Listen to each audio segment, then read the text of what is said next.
পরশুদিন যে তারেক রহমান যমুনায় গিয়েছিলেন সপরিবারে ডক্টর ইউনূসের সাথে মিটিং করতে, সেই মিটিং এর ব্যাপারে আমি গতকাল বলেছি। আরো দু একটা ইনফরমেশন বাকি ছিল। গতকাল এপিসোড বড় হয়ে যাবে বলে ভাবলাম যে আজকে বলি যে এই একান্ত বৈঠকে, যে 22 মিনিটের একান্ত বৈঠক হয়েছিল, সেখানে ডক্টর ইউনূস একটা কথা তারেককে বলেছিলেন যে আপনারা জানেন যে ডক্টর ইউনূস কয়েকদিন আগেই বলছিলেন নতুন সরকারে যাবে, মানে যে এনসিপির যে নতুন কিছু নেতা আছে এরা নতুন সরকারের মন্ত্রী হবে, এরকম একটা কথা বলেছিলেন। এবং এই কথাটার পরে কিন্তু রাজনীতিতে একটা তীব্র প্রতিক্রিয়া হয়েছিল যে এনসিপির এরা কিভাবে মন্ত্রী হবে, এদের তো সরকারে যাওয়াটাই অনিশ্চিত। তো সেই ব্যাপারটা একটু ব্যাখ্যা করেছেন ডক্টর ইউনূস। ডক্টর রহমানকে বলেছেন যে এটা নিয়ে ভুল বোঝাবুঝি হয়েছে, এটা আসলে তার স্লিপ অফ টাং ছিল। তিনি আসলে বোঝাতে চেয়েছেন যে নতুন যে সরকারটা গঠিত হবে যারাই করুক, তিনি আশা করেন যে সেখানে এই তরুণদেরও মন্ত্রী পরিষদে অন্তর্ভুক্ত করা হবে। এবং তিনি তারেক রহমানকে অনুরোধ, এই তরুণরা নির্বাচিত হয়ে আসে তাহলে 6টি মন্ত্রণালয়ে যেন তাদের দায়িত্ব দেওয়া হয়, মানে 6 জনকে মন্ত্রী করা হয়, সোজা কথা। তার মধ্যে শিক্ষা মন্ত্রণালয় আছে, সংস্কৃতি মন্ত্রণালয় আছে, ক্রীড়া মন্ত্রণালয় আছে, আর 3টা, এরকম মোট 6টা মন্ত্রণালয় আছে। এখন যে, এবং এটা ওনার যুক্তি হলো যে এই নতুনদের যদি মন্ত্রী পরিষদে যুক্ত করা হয় তাহলে সরকারও, মানে বলা যাবে যে এটা প্রচলিত সেই পুরনো আমলের না, তারা নতুন মন্ত্রী পরিষদে। এবং ডক্টর ইউনূস তারেক রহমানকে একটা জিনিস খুব ক্লিয়ার করেছেন যে তিনি এই নির্বাচনের পরে আর কোনো দায়িত্বে থাকতে চান না, তিনি চলে যাবেন। এবং তিনি মনে করেন যে এই 6 জন হয় তাহলে তাদের মধ্য দিয়েই ডক্টর ইউনূস থেকে যাবেন। তো স্বভাবতই মানে প্রশ্ন যেটা, সেটা হলো যে এই 6 জন কিভাবে নির্বাচিত হবে, এটা ডক্টর ইউনূস কেন ভাবছেন বা কিভাবে নিশ্চিত হচ্ছেন। তো এই যে এই 6 জন যারাই কিন্তু আমরা একটা ভবিষ্যতের পাতানো নির্বাচনের ইন্ডিকেশন পাই। যাই হোক, তারেক রহমান 8:30টার দিকে চলে গেছেন, 8:26-এ।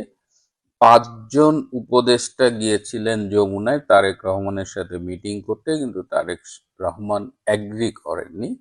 পরে তিনি ডিনার করেছেন, যেহেতু একটা ফ্যামিলি ইনভাইটেশনও ছিল, তারেক রহমানের পরিবার, ডক্টর ইউনূসের মেয়ে দিনা ইউনূসও ছিলেন। তো এই যেটা বলছিলাম যে নির্বাচনটা পাতানো হবে কিনা, এবং অনেকেই মনে করছেন যে এই আজকেও একটু আগে ফোন পেলাম, বাংলাদেশ থেকে একজন ফোন করলো যে এখন বাংলাদেশে তারেক রহমানের যে স্ট্যাটাস, তাকে তাতে মনে হয় যে তিনি ডিফ্যাক্টো প্রাইম মিনিস্টার, মানে তিনি প্রাইম মিনিস্টার হতে যাবেন আর কি, এরকম একটা অবস্থা। তো যেটা আশঙ্কা করছে, এরা মিলে ডক্টর এই তারেক রহমানকে এমন একটা ধারণা দিচ্ছে যে সে তো প্রাইম মিনিস্টার হচ্ছেই। এবং এই বৈঠকেও ডক্টর ইউনূস বলেছেন যে এখন আমার উপরে যে প্রেশার গুলো আমি দেখছি, আপনার উপরেও কিন্তু এই সেম প্রেশার আসবে, তার মানে আপনি প্রাইম মিনিস্টার হতে যাচ্ছেন। আবার ওইদিকে বলছেন 6টা মন্ত্রী ছাড়তে হবে, এই 6 জন না করে এনসিপি 6 জন তারা জিতবেন, এটা আবার ডক্টর ইউনূস কিভাবে জানেন বা ধারণা করেন। সো এই জায়গা থেকেই মানে সন্দেহগুলোর উদ্রেক হয়। এবং আরো যে বিষয়টা হলো, সেটা হলো যে জামাতে ইসলামের ভূমিকা নিয়ে আলোচনা করি, তাহলে আমরা বেশ দেখতে পাই যে তারা, দেখেন এই যে এবার প্রবাসীদের ভোটার করা হয়েছে, এবং তারা কয়েকটা দেশে, বিশেষ করে মিডল ইস্ট কান্ট্রিজে, তারা এই মানে একদম খুব টার্গেটেড ওয়েতে তারা ভোটার বানিয়েছে। সেই ব্যালট পেপারে যে কিন্তু ঠিক করেছে যে 160 থেকে 170টা আসন তারা টার্গেট করেছে যে সেই আসনগুলোতে তারা ফাইট করবে এবং তারা জিতবে, এবং এই ফাইটের জন্য তারা যে ঠিকানা ব্যবহার করেছে সেটাও তাদের নিয়ন্ত্রণে। অর্থাৎ এই সব দেশে এই যে কৌশলগুলো ঠিক করেছে, এই কৌশলগুলো আমরা বিচ্ছিন্নভাবে এই একবার এইটা শুনি একবার ওইটা শুনি, কিন্তু আমরা যদি প্রিয় দর্শক, না টেনে শেষ পর্যন্ত দেখুন, আসল ঘটনা জানতে পারবেন। ব্যালট পেপারে যে ভোট দেবে প্রবাসীরা, এই সব ভোট টোটাল জামাত কন্ট্রোল করতেছে। তার মানে এই যে শোনা যায় যে 5 লাখ নাকি ভোটার রয়েছে প্রবাসে, কিন্তু কেউ কেউ বলছে এই সংখ্যাটা অনেক বেশি। যাই হোক, এটা নিয়ে একটা লুকোচুরি চলতেছে, এবং এই জামাত এইভাবে প্রবাসীদের একটা বড় অংশের ভোট অলরেডি ম্যানিপুলেট করছে, তারা করে ভোটার বানিয়েছে। 1 কোটির বেশি প্রবাসী আমরা বিদেশে আছি। আমি নিজেও এটা প্রয়োজন অনুভব করিনি, কিন্তু জামাত তাদের টার্গেট ভোটারদের নিয়ে ভোটার করে আবার সেই ব্যালট পেপার যেন তাদেরই ঠিকানায় যায় সেই ব্যবস্থা পর্যন্ত করেছে। এবং এই টোটাল নির্বাচন কমিশনও জড়িত, কারণ নির্বাচন কমিশন যখন দেখে যে এক ঠিকানায় 100, 200, 300 ব্যালট পেপার যাচ্ছে, তখন তো তাদের সেখানে একটু সন্দেহ করা উচিত ছিল, কিন্তু তারা এটা করেনি। স্থানীয় দূতাবাসের দিকেও অনেকে অভিযোগের আঙ্গুল তুলছে।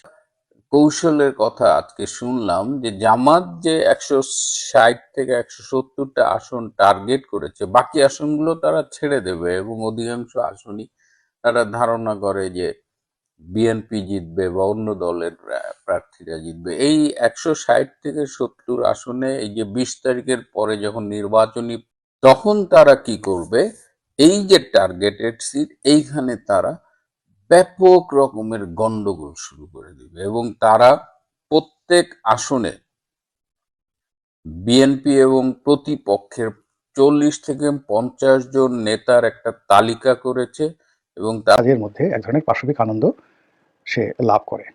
এটা অনেকটা নেশার মতো। মদ, গাঁজা, সিগারেট এইরকম যে বাজে নেশা আছে, ওইরকম মন্দ কাজেরও নেশা। তো আমাদের রাজনীতিতে ভালো নজির খুব অল্প, কিন্তু এইসব নেতাদের বিরুদ্ধে তারা মামলা দেবে, বিভিন্ন ধরনের মারামারি করবে বা বিভিন্ন ঘটনা ঘটাবে, ঘটনা ঘটে এইসব নেতৃবৃন্দের বিরুদ্ধে মামলা দেবে, এবং তাদের অনেককে গ্রেপ্তার করাবে অথবা দৌড়ের উপর রাখবে। যখন দেখা যাবে যে একটা দলের বড় বড় নেতারা মামলা খাচ্ছে, পালিয়ে বেড়াচ্ছে, তখন সেই মেসেজটা কিন্তু জামাত এই কারণে প্রশাসন, আইন শৃঙ্খলা বাহিনীর একটা অংশ, সেনাবাহিনীর একটা অংশ, এই সব মিলে তারা এই প্ল্যানটা করেছে। সুতরাং 20 তারিখের পরে দেখবেন যে এই 160-70টা আসনে জামাতের আচরণ কিন্তু টোটাল চেঞ্জ হয়ে গেছে, এবং তারা প্রতিপক্ষের বিরুদ্ধে মানে একদম ঝাঁপায় পড়বে, এবং তাদের এলাকা ছাড়া পর্যন্ত করার চেষ্টা করবে। সো এইভাবে তাদের কাছে এবার সিম্পল মেজরিটি চাই তাদের টার্গেট। এছাড়া তো অন্য অন্য বিষয়গুলো আপনারা জানেনই।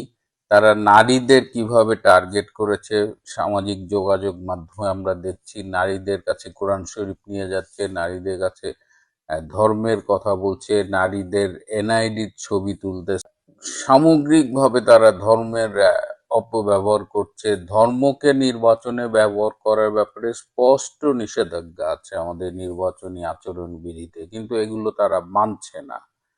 এর বাইরে যারা আওয়ামী লীগের ভোটারদের টার্গেট করেছে, নানা রকমের প্রলোভন, ভয় ভীতি দেখাচ্ছে, এবং তারা প্রয়োজনে টাকা পয়সা খরচ করছে, যার যা লাগে, মানে নির্বাচনী আচরণ বিধির অমান্য করছেন বলা যায়, এবং তারা এইভাবে ক্ষমতাটা দখল করতে চাচ্ছে। এবং তারা বিএনপি, তারেক রহমান দর্শক, ভিডিওর সবাইকে প্রথম অংশে তারাও দেখতে পাচ্ছেন একটা আপনি যদি ধারণা চান দিচ্ছে আপনারা যে তাকেও নির্বাচন বিএনপি তো হিসেবে দেখতে চান ক্ষমতায় দুই আসতেছে, বাংলাদেশের কিন্তু সরকার হিসেবে, তলে তলে অবশ্যই জানতে জামাত হলে আমাদের পরবর্তী 5 অংশ ভিডিওটি ক্ষমতায় ধৈর্য যাবার সহকারে জন্য, দেখুন, জানতে নির্বাচনে পারবেন আসল ঘটনা। জয়লাভ করার জন্য সবকিছু করছেন, এবং এইখানে মিলিয়ন যে ডক্টর ইউনূস কি চাইছেন। এবং আপনারা কয়েকদিন ধরে দেখছেন যে আমাদের সেনা প্রধান জেনারেল ওয়াকার খান একদম চুপ, তিনি কোথাও নেই। তিনি আসলে কি চাইছেন?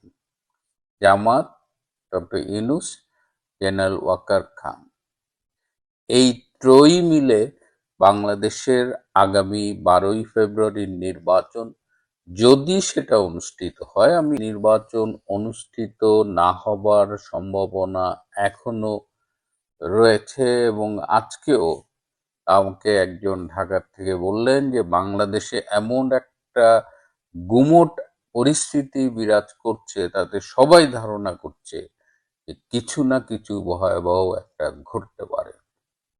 আমাদের সতর্ক থাকতে হবে। জামাত সিভিল ইঞ্জিনিয়ারিং করছে এবং তার সাথে কারা কারা রয়েছে এটা আপনারা আরো টের পাবেন। আবার ওদিকে ডক্টর ইউনূস তারেক রহমানের সাথেও খেলছেন কিনা সেটিও দেখবার বিষয়। প্রিয় বন্ধুরা, আজ এ পর্যন্তই। ভালো থাকবেন, সুস্থ থাকবেন।